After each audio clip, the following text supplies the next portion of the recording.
Bonjour, Jeannette. Bonjour. Hey, quel honneur que tu fais de venir ici. Arrête.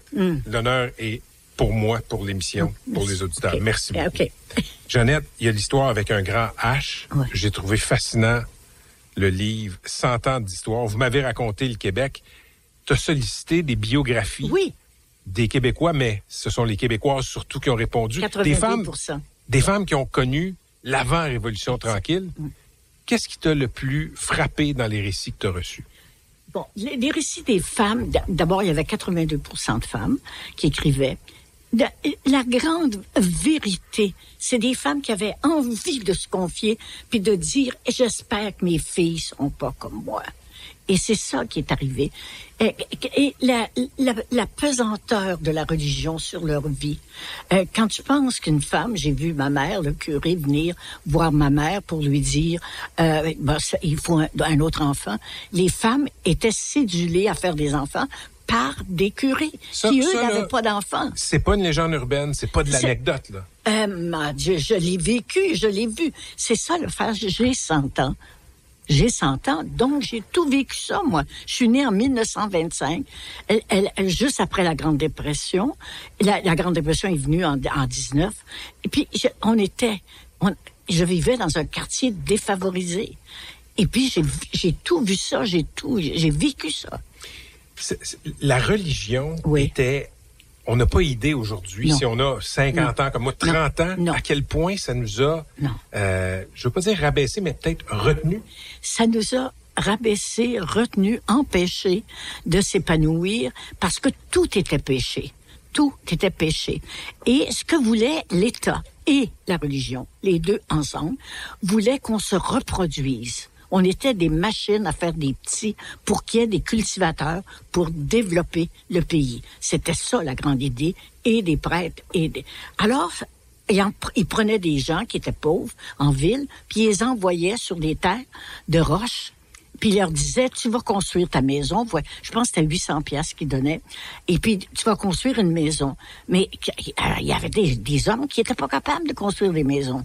Alors, c'était pas tout le monde qui avait ce talent-là. Tu vas faire des potagers, tu vas vivre. C'est pas tout le monde qui a le talent non plus de faire des potagers puis de savoir quand est-ce qu'on cultive, puis à quelle heure, puis à quelle température. Alors, ça a été un peu un échec, tout ça. Ça a été un échec.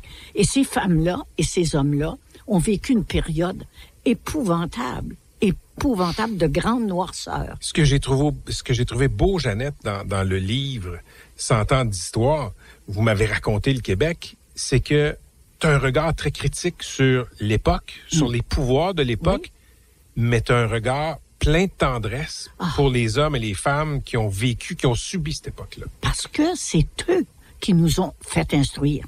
C'est eux qui ont dit, vous ne serez pas comme moi. Mon père avait une 7e année. Il a dit à mes frères, je vais vous faire instruire. Je vais travailler fort pour vous envoyer pour faire monter dans la société. Pour être instruit, on leur doit ça. Tu l'as vécu comme femme, cette infériorité qui était naturelle. Oui, ben oui. Qui était partout. C'était partout. Écoute, juste les filles mères. Bon, tu sais, quand tu étais jeune fille, tu avais des désirs, comme de nos jours, comme tout le monde, mais tu pouvais pas, parce que tu sais que tes parents, aussi aimants, ne pourraient pas te garder à la maison. C'était la honte. Tu devenais du jour au lendemain une putain. Ta mère te le disait. Si tu couchais avec un garçon avant le mariage, t'étais une putain. Même au sein de ta propre famille. Même au sein. Moi, je savais que mon père et ma mère, si je devenais enceinte, m'enverraient quelque part. Probablement à ce qui s'appelait la Miséricorde, qui était un endroit où les filles mères allaient et où il n'y avait pas de miséricorde là du tout.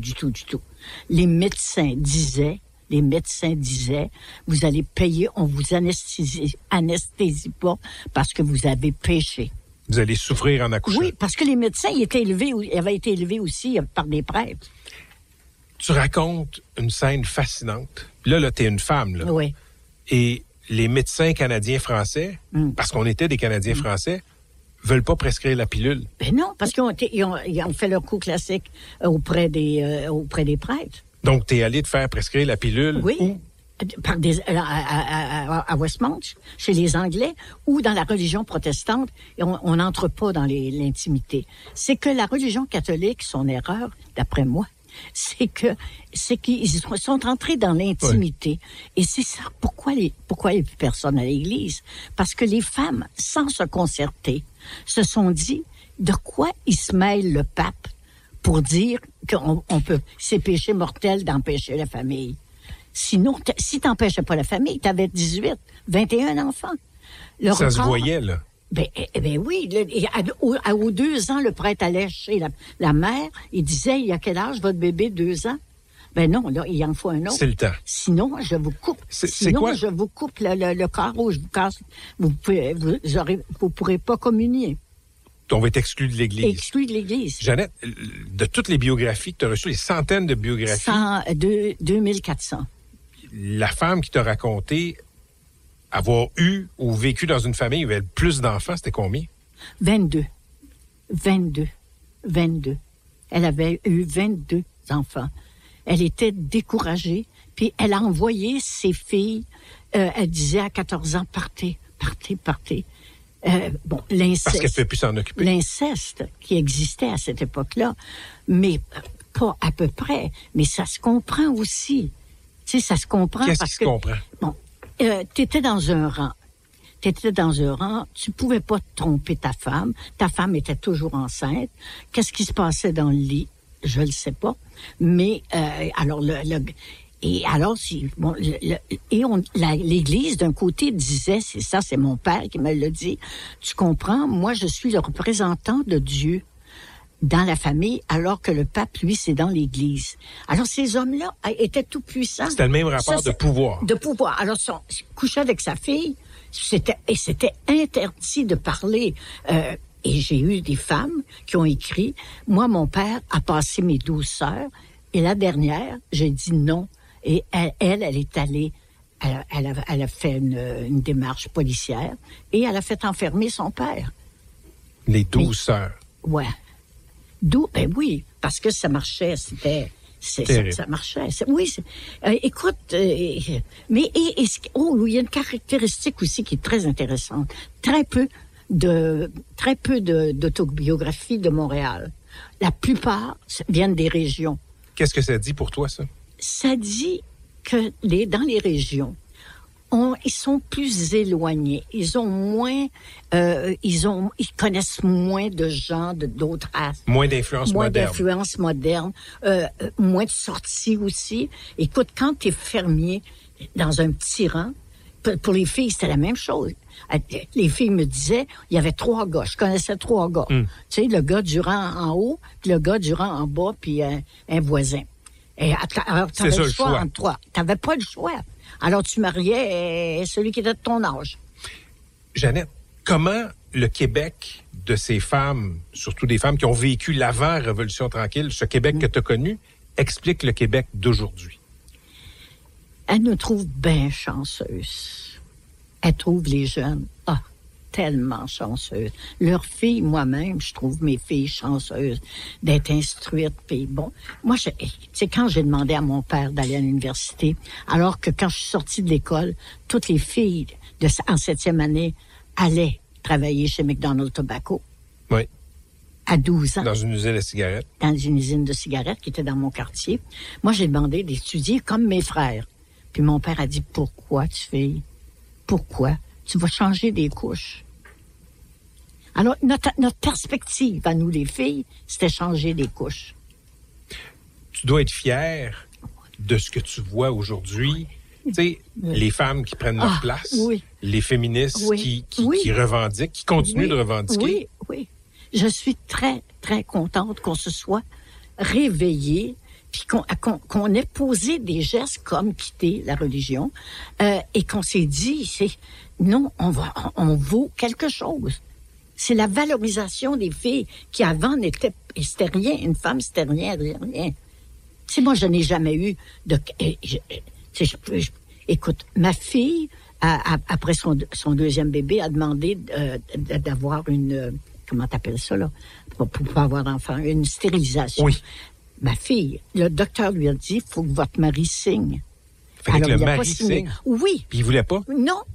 Alors, tu sais, ça a pris du temps, là, à changer. Ça n'a pas changé du jour au lendemain, là. Mais il y a eu, je ne veux pas dire un renversement complet, mais les Pas femmes loin. ont pris leur place. Oui. Est-ce qu'elles sont égales aujourd'hui? Non. On est encore à 10% de moins d'être payés par rapport aux hommes. L'équité salariale n'est pas là. Et non, l'équité salariale n'est pas là. Puis, on nous fait passer, ça faute des femmes, ou si les gars vont plus à l'université, s'ils vont moins à l'université. Il y a le masculinisme qui essaie de revenir comme avant. Oui. Ça, c'est des gars qui essaient de revenir comme avant. C'est pas les filles. Est-ce que tu trouves ça anecdotique? Non. Ou tu penses que c'est une tendance lourde? C'est une tendance lourde. Et il y a probablement des petites filles qui de 14-15 ans qui vont aller là-dedans et qui vont dire, ah oui, c'est trop forçant à étudier, c'est trop forçant à faire la lutte. C'est forçant à faire la lutte.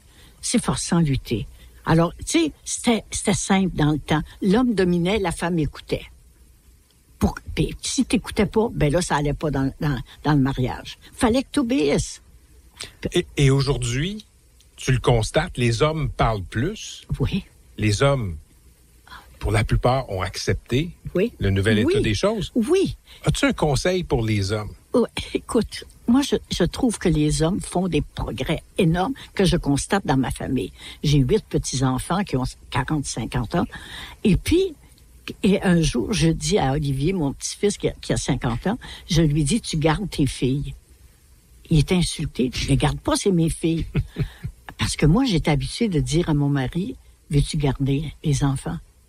Parce que il les gardait. Le terme garder. Garder, c'était une faveur qu'il me faisait. Alors que maintenant, tu dis ça à un gars, il va dire, dois sors avec ça, garder. C'est mes enfants, toi. Ah, ça, j'ai trouvé. Maintenant, les hommes découvrent la paternité, mais la vraie. Pas s'impliquer, être là, présent. Et la paternité avant, c'était une paternité de peur. Laisse faire quand ton père va arriver. Tu vas y goûter. J'entends ma mère dire ça. Laisse faire quand ton père va arriver. Il n'y a jamais, lui, il n'y a jamais. Mais mon père, il disait qu'il n'était pas un vrai homme. Parce qu'il ne battait pas sa femme. Donc, il n'était pas un vrai homme? C'était pas un vrai homme. Il disait, moi, je suis pas un vrai. Il se sentait pas un vrai gars. Parce qu'un vrai gars, écoute, je vivais sur la Ontario devant 2 tavernes. Au coin de Frontenac, au coin, il y avait 2 tavernes. Le soir, vers 9h, les femmes allaient chercher leur mari. Et là, le gars sortait avec plusieurs bières dans le corps. Puis là, la main se levait. Sur la femme. Sur la femme. Ça, c'est une autre, vraiment, une constante dans le livre. La violence liée à l'alcool. La violence. Puis l'alcool, on le comprend aussi. Ces hommes-là travaillaient très fort pour nourrir leurs 16, 12, 14 enfants. Alors, leur seul loisir, parce qu'ils ne pouvaient pas lire, ils ne savaient pas lire. Alors, ils prenaient un coup. L'alcoolisme a fait des ravages assez qu'il y a eu une grande campagne de tempérance où les hommes, là, on a dit, les hommes ne peuvent pas boire du tout. Ça a causé énormément de violence parce qu'on a soupçonné les femmes d'être derrière ça, ce qui n'était pas vrai, c'était la religion. Ça a causé plus de ressentiment. Ça a causé beaucoup de ressentiment parce que il fallait que tu sois de la tempérance. Oui. J'ai envie de te demander, en terminant, Jeannette, ton prochain livre, ça va être quoi? Je ne sais pas. Je dis toujours que c'est le dernier. Ça fait longtemps que tu dis ça. Oui, mais il faut aussi que je parle de Laurent Turcot qui a pris ce livre-là et qui a mis ça dans le contexte. Oui. C'est un bon travail de vulgarisation. Oui, un très bon travail. Puis, c'est parce que je voulais être validée aussi. Pour pas que quelqu'un dise, ben oui, mais ces femmes-là, ils ont pas, d'où ils sortent. C'est peut-être pas vrai. Non, tout ça est vrai. Ça sort il y a une expression de horse mouth en anglais. De la bouche du cheval. Ça sort de la bouche. C'est les gens. Puis je les remercie d'avoir écrit leur biographie et d'avoir contribué à ce livre-là. C'est à lire pour tous ceux qui veulent comprendre d'où on vient. D'où on vient. Parce que si on ne sait pas d'où on vient, on ne peut pas savoir d'où on va. Jeannette, c'est toujours un plaisir. Merci. J'ai déjà hâte à notre prochaine rencontre. Je t'aime. Merci beaucoup. Merci, Stéphane. Merci.